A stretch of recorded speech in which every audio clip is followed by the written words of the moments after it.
About a year ago, our college group here at Fremont had decided that we were going to take an offering and to give towards one of Fremont's mission partners in Haiti. So, and the purpose of it was they have a big school there, and one of the things they do is they feed the kids lunch, and for some of them, that's the only meal that they get from the entire day. Now, before we took an offering that night, one of the students taught from 2 Corinthians chapters 8 and 9, and really focused on the passage that we're going to look at here in a minute. And so as we kind of left the offering basket out, I was, hopefully expectant that the students would give generously. Now, I'm not sure, how much I thought we'd collect in order to send to Haiti. I mean, after all, these are college students who don't have much of an income. Well, much to my shock, in all the best ways, the college group gave over $1,100 that night to this offering. And so what is it that compels generosity within us? I mean, is it guilt? Is it pressure? Is it seeing a need? Or is it something else? Well, let's see what Paul says in 2 Corinthians chapter 8, verses 7 through 9. And I want to encourage you to pay a little extra careful attention to verse 9. But since you excel in everything, in faith, in speech, in knowledge, in complete earnestness, and in the love we have kindled in you, see that you also excel in the grace of giving. I'm not commanding you, but I want to test the sincerity of your love by comparing it with the earnestness of others. Verse 9. For you know the grace of our Lord Jesus Christ, that though he was rich, yet for your sake he became poor, so that you through his poverty might become rich.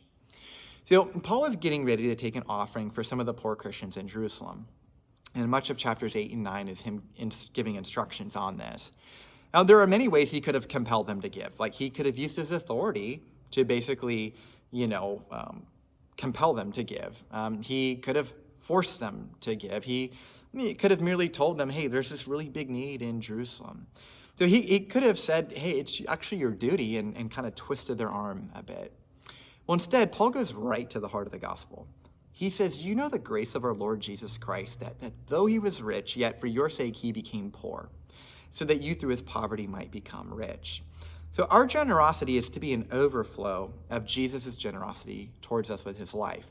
So it's easy to look at the gospel as something that is kind of compartmentalized in our faith. So over here, we have the reality that, Jesus died for us. But then over here, we're to be generous because, that's what people are supposed to do. Yet Paul is saying that these two are actually intricately connected. We are to be generous materially in response to how generous Christ was towards us with his life.